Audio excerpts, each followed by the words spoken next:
ಇರ್ತಕ್ಕಂಥ ವ್ಯವಸ್ಥೆ ಅದ. ಕೂಸ ಅಳಲಿಲ್ಲ ಅಂದ್ರೆ ತಾಯಿ ಸುಮ್ಮಕೊಂಡಿರ್ತಕ್ಕಂಥ ಕೂಸ ಬಿಟ್ಟು ಹೋಗ್ತಕ್ಕಂಥದ್ದು. ಆದರೆ ಹೋರಾಟ ಹೇಗಿರ್ಬೇಕು ಅಂತ ಕೇಳಿದ್ರೆ ಇದೊಂದು ತಾರಕಕ್ಕೆ ಅಂತ್ಯಕ್ಕೆ ಹೋಗ್ಬೇಕು. ಸುಮ್ಮನೆ ಎಲ್ಲೋ ಒಂದು 4 ದಿವಸ ಮಾಡಿದ್ವಿ ಏನೋ ಬಂದು ಕಿಸನ್ ನಮ್ಗೆ ಎಳ್ನೀರು ಕುಡಿಸಿ ನಾವು ಮಾಡ್ತೀಪ್ಪ ಅಂತ ತಿಳ್ಕೊಂಡು ಹೇಳಿ ಹೋದ್ರಂದ್ರ ನಾವು ಒಪ್ಪಿಕೊಂಡು ಬಿಡ್ತಕ್ಕಂಥದ್ದಲ್ಲ. ಖಂಡಿತವಾಗಿ ನಿಜವಾಗಿ ನೀವೇನು ಸೈನಿಕರು ಮತ್ತು ಅದಕ್ಕೆ ಬಹುತೇಕ ಲಾಲ್ ಬಹದ್ದೂರ್ ಶಾಸ್ತ್ರಿ ಅವರು ಜೈ ಜವಾನ್ ಜೈ ಕಿಸಾನ್ ಅಂತ ತಿಳ್ಕೊಂಡು ಆ ಒಂದು ಪ್ರಸ್ತುತ ದಿನಮಾನದಲ್ಲಿ ಎಲ್ಲ ಅದಕ್ಕೆ ಕೆಲವೊಂದಿಷ್ಟು ಸಂಬಂಧಪಟ್ಟ ಭೂ ಸ್ವಾಧೀನಗಳಿಗೆ ಈಗಾಗಲೇ ತಹಸೀಲ್ದಾರ್ ಆಫೀಸ್ನಲ್ಲಿ ಅಂತಂದ್ರೆ ವಿಶೇಷ ಭೂ ಸ್ವಾಧೀನ ಅಧಿಕಾರಿಗಳಿಗೆ ಇದರ ಬಗ್ಗೆ ಮಾಹಿತಿಯನ್ನು ಕೂಡ ಏನಾಗಿದೆ ಅಂತಂದ್ರೆ ನೀಡಲಾಗಿದೆ.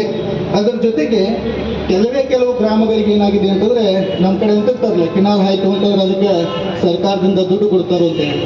ಸೊ ಕೆಲವೊಂದಿಷ್ಟು ಹಳ್ಳಿಗಳಿಗೆ ಮಾತ್ರ ಏನಾಗಿದೆ ಅಂತಂದ್ರೆ ಈ ಯೋಜನೆಯಿಂದ ಆಗಿರುವಂತಹ ಬಸವೇಶ್ವರ ಏತ ನೀರಾವರಿಗೆ ಕೆಲವೊಂದಿಷ್ಟು ಹಳ್ಳಿಗಳಿಗೆ ಮಾತ್ರ ಏನಾಗಿದೆ ಅಂತಂದ್ರೆ ಇದರ ಪರಿಹಾರ ಸಿಕ್ಕಿದೆ. ಇನ್ನೂ ಬಹಳಷ್ಟು ಹಳ್ಳಿಗಳಿಗೆ ಇದರ ಬಗ್ಗೆ ಪರಿಹಾರ ಸಿಗಬೇಕಾಗಿದೆ. ಅದರ ಜೊತೆಗೆ ಈ ಯೋಜನೆಗೆ ಈಗ ಅಂದಾಜು 2120 ಎಕರೆ ಜಮೀನು ಏನಾಗಿದೆ ಅಂತಂದ್ರೆ ಮತ್ತು ಪರಿಹಾರ ರೂಪವಾಗಿ ಅಂದ್ರೆ ಈಗಾಗಲೇ ಅವರು 2120 ಎಕರೆಗೆ ಮಾತ್ರ ಏನಾಗಿದೆ ಅಂತಂದ್ರೆ ಬಸವೇಶ್ವರ ಏತ ನೀರಾವರಿ ಯೋಜನೆಗೆ ಬಂದಿರುವಂಥದ್ದು. ಅದರ ಜೊತೆಗೆ 450 ಕೋಟಿಯಷ್ಟು ಏನಾಗಿದೆ ಅಂತಂದ್ರೆ ಬರೀ 450 ಕೋಟಿ